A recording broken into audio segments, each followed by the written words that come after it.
José Ortega y Gasset, que sin duda es el filósofo y el pensador más importante en España en el siglo XX, recorrió Argentina y le influyó de una manera muy importante. Visitó Córdoba, Mendoza, Tucumán, Rosario, en fin, recorrió Argentina en un momento en que además contrastaba la situación de crisis en España y en Europa, en España particularmente por la crisis del régimen de la Restauración y la dictadura de Primo de Rivera, y la Argentina democrática y pujante en tiempos del presidente Irigoyen, que influyó en gran medida en el pensamiento de don José Ortega y Gasset. Creo que es muy importante este Congreso Internacional sobre Ortega y Gasset, que nos va a acercar mucho más al pensamiento, a la obra y a la vida de don José Ortega y Gasset en la Argentina. Y quiero en ese sentido agradecer a la Fundación Ortega y Gasset Argentina, al Centro de Estudios Orteguianos y a su presidente y a la presidenta ejecutiva Inés Viñuales y a todos los directivos de la Fundación Ortega por organizar este congreso, que creo que va a ser muy importante. Por otro lado, el Centro Cultural de la Embajada de España ha contribuido también con un libro en forma de cómic sobre la vida y obra de Ortega y Gasset en Argentina, de Alejandro Farías, y que creo que es una buena contribución también a este Congreso Internacional. Muchas gracias, presidente. Muchas gracias, embajador.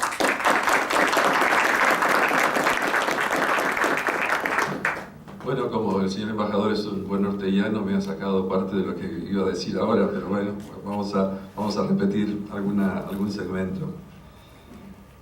Gracias, señor embajador. Muchísimas gracias también a la señora Pilar Ruiz Carnicero, quien es la consejera cultural de la Embajada de España. Muchas gracias a los miembros del Consejo de la Fundación Ortega y Gasset por su presencia, y a ustedes, que son realmente nuestros amigos. Cuando el 22 de julio de 1916 llegaba al puerto de Buenos Aires don José Ortega y Gasset, pocos imaginaban entonces la repercusión que tal visita tendría en la vida del filósofo y en el futuro del pensamiento argentino. Venía a ocupar la cátedra de Cultura Española en la Universidad de Buenos Aires, y si bien llegaba precedido de una fama que lo eximiera de las notas periodísticas y de las menciones biográficas repetidas en los actos de bienvenida, para algunos intelectuales Ortega no era del todo desconocido. Precisamente José Ingenieros, en el número de julio de 1916 de su revista de filosofía, en una página 134, reproducía una conferencia de un ciclo, La cultura filosófica en España, donde advertía: algunos universitarios jóvenes, convencidos de que no hay tradición filosófica española, han creído de provecho introducir en España una de las escuelas que están de moda en Europa. Dado el profundo sentimiento antifrancés de los españoles, en vez de acudir a Bersón, optaron por el neocantismo de Marburgo, su equivalente alemán como filosofía ecléctica, equidistante de la trazada escolástica española y del naturalismo científico muy resistido en España.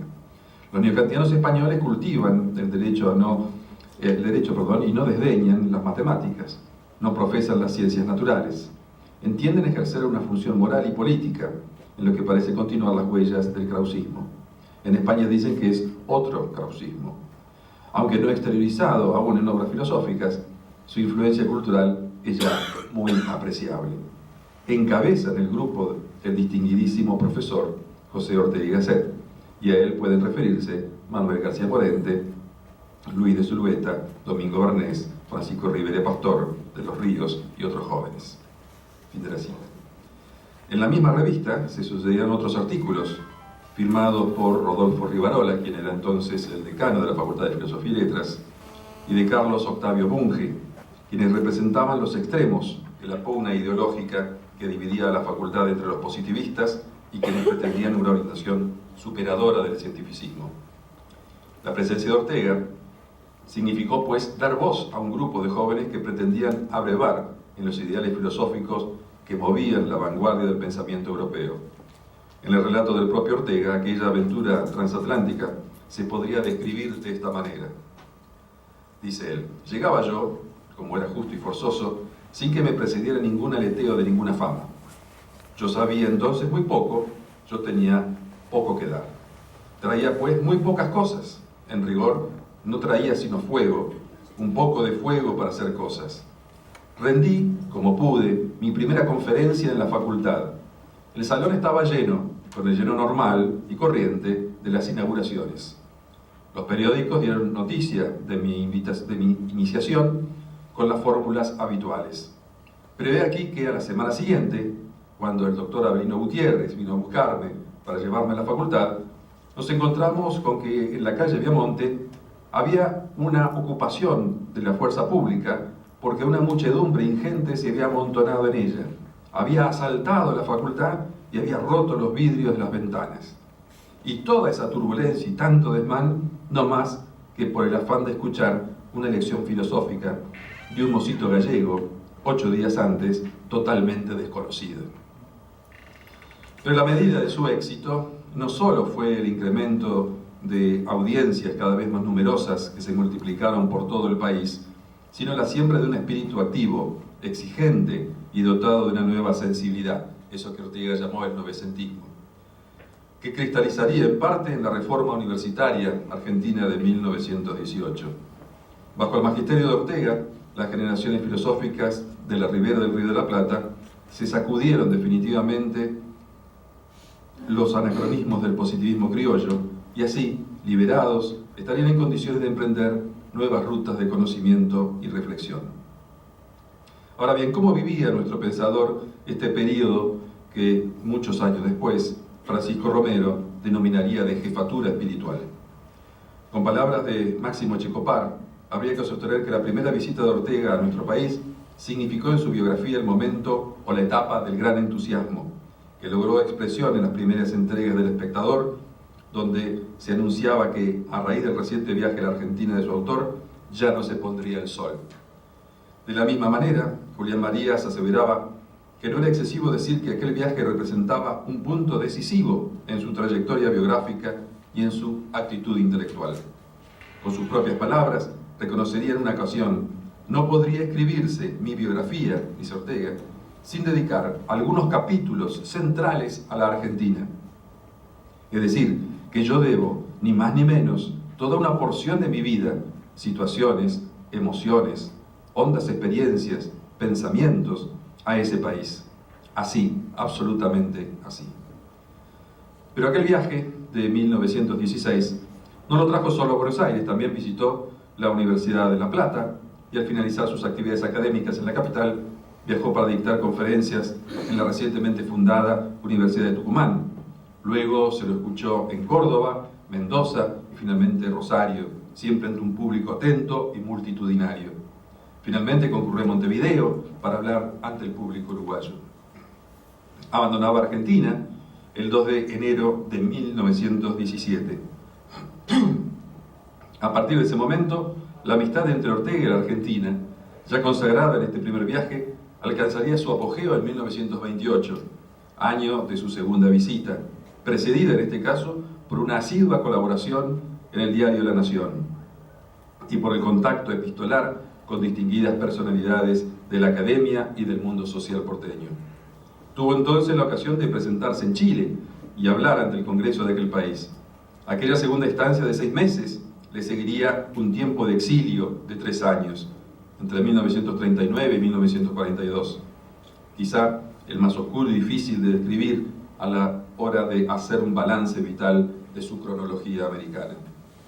Con motivo del bicentenario de Goethe, que ocurrirá en julio de 1949 a Aspen, Colorado, en Estados Unidos, y a Nueva York, con una repercusión que él afirma inesperadamente muy por encima de lo que cabría esperar.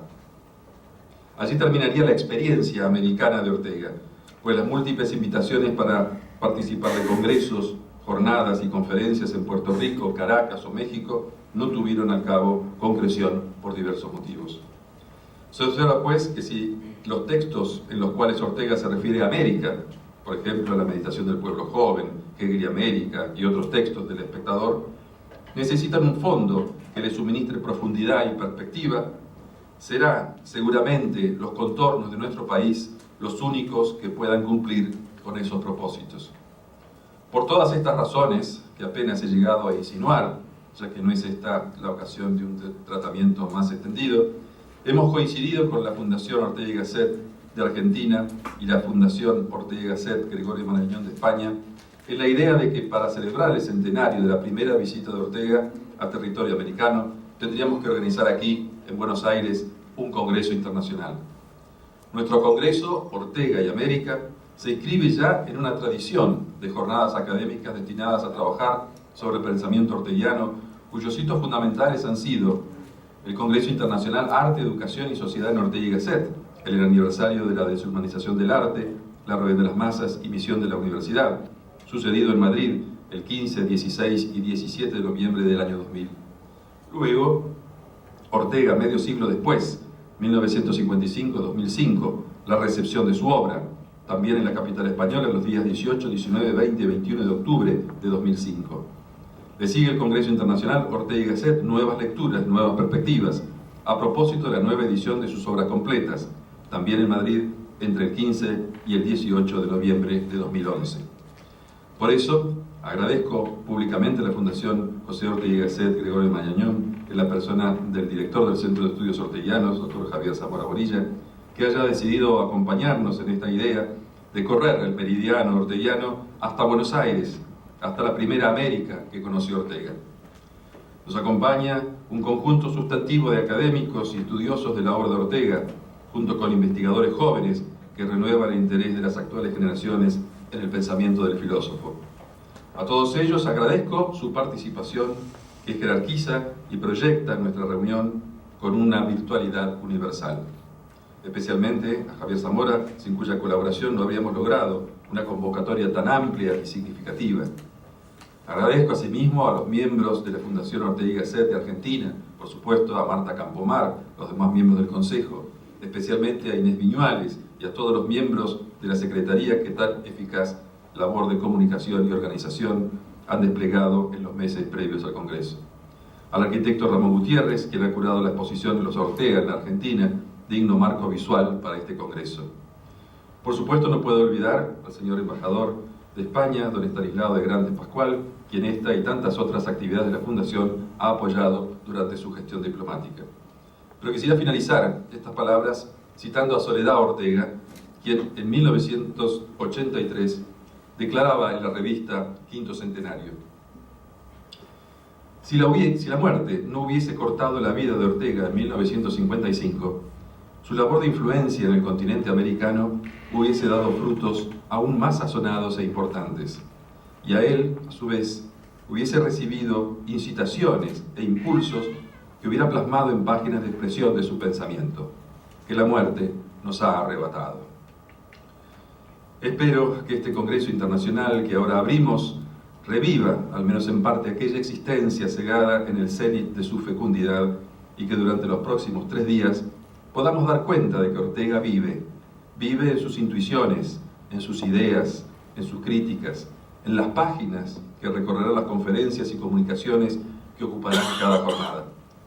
Que Ortega, el americano, como lo llamó Leopoldo Sea, nos desafíe una vez más a estar a la altura de nuestro tiempo y nos invite a pensar nuestra particular circunstancia en la perspectiva cordial de su presencia centenaria. Muchas gracias.